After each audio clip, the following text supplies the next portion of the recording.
చెప్పినవి కొన్నే, చేయాల్సినవి ఎన్నో. ఇప్పటికిప్పుడు ఏం చేయలేం, వెయిట్ అండ్ సీ. ఇది తొలి జిల్లా టూర్లో ముఖ్యమంత్రి కేసీఆర్ చెప్పిన మాటలు. మేనిఫెస్టో హామీలతో పాటు జిల్లాల్లో సమస్యల పరిష్కారానికి కృషి చేస్తామని చెప్పారు సీఎం. తొలి జిల్లా పర్యటనలో సమీక్షలు, సమావేశాలు, హామీలతో బిజీగా గడిపారు ముఖ్యమంత్రి.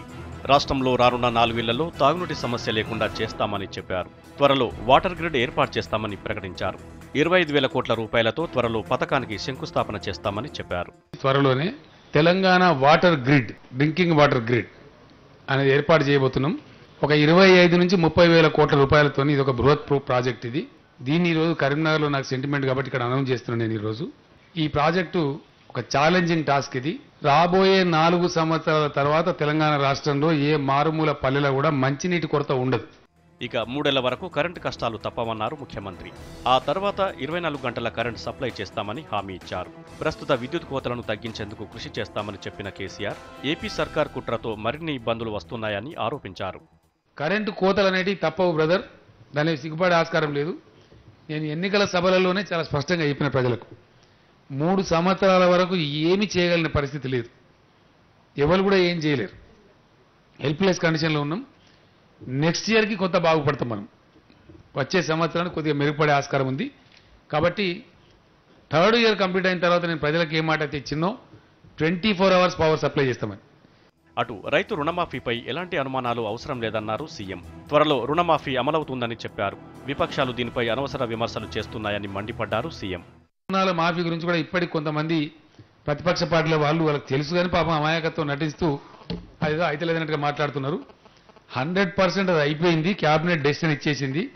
గ్రౌండ్ చేసే పనిలో ఫైనాన్స్ డిపార్ట్మెంట్, అగ్రికల్చర్ డిపార్ట్మెంట్ చాలా simple issue. There is no issue. అది అయిపోయింది. రైతులు ఎవరు బేజారు కావాల్సిన అవసరం లేదు.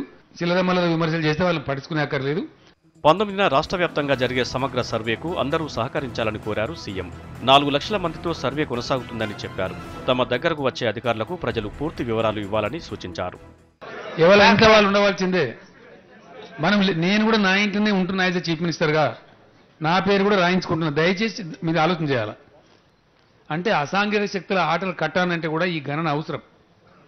నేరస్థలం ఒకదాని కాదండి, ఇది మల్టిపుల్ బెనిఫిట్స్ ఉన్నాయి సంఘానికి, సమాజానికి. చాలా పెద్ద బెనిఫిట్స్ ఉన్నాయి. కాబట్టి ఆ రోజు అందరం కూడా దయచేసి నా హంబుల్ రిక్వెస్ట్, మీరు జర్నలిస్టులే ఆదర్శంగా నిలవండి. దయచేసి తమ ఇళ్లలో ఉండండి.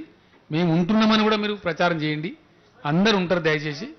టూర్లో కరీంనగర్పై వరాల జల్లు కురిపించారు కేసీఆర్.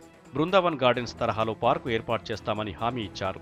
కొండగట్టు, వేములవాడ దేవస్థానాల అభివృద్ధికి కృషి చేస్తామని చెప్పిన సీఎం, నిమ్స్ తరహాలో జిల్లా ప్రభుత్వ ఆసుపత్రి అభివృద్ధి చేస్తామని తెలిపారు. మనం నమ్మలేని అసలు కరీంనగర్ టౌన్ ఇట్లా అవుతుందా అని కరీంనగర్ ప్రజలు కలలో ఊహించని విధంగా తయారైతే ఇంటర్నేషనల్ స్టాండర్డ్లో తయారైతుంది.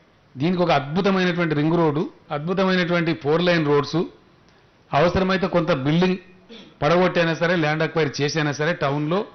ఇది చాలా ఫాస్ట్ గ్రోయింగ్ టౌన్. ఇది బాగా భవిష్యత్తు ఉండే టౌను. కాబట్టి ఆల్మోస్ట్ లండన్, న్యూయార్క్ నగరాలలో ఉండే మోడల్లో ఈ పట్టణం తయారైతుంది. 300-400 ఎకరాలలో ఎగ్జాక్ట్లీ బృందావన్ గార్డెన్ ఏ విధంగా అయితే మైసూర్లో ఉందో ఆ గార్డెన్ ఇక్కడ రిపీట్ చేస్తాం. ఎందుకంటే లోయర్ మానే డ్యామ్ లింక్డ్ విత్ మిడ్ మానే డ్యామ్ అండ్ SRSP డ్యామ్. ఆ డ్యామ్లో బోటింగ్ ఏర్పాటు చేస్తాం. వాటి మామూలు బోటింగ్ కాదు, బోటింగ్ రెస్టారెంట్ కూడా పెట్టిస్తాం. మొత్తం మీద 3 హామీలు, 6 పథకాలపై తొలి టూర్ను సక్సెస్గా ముగించారు ముఖ్యమంత్రి.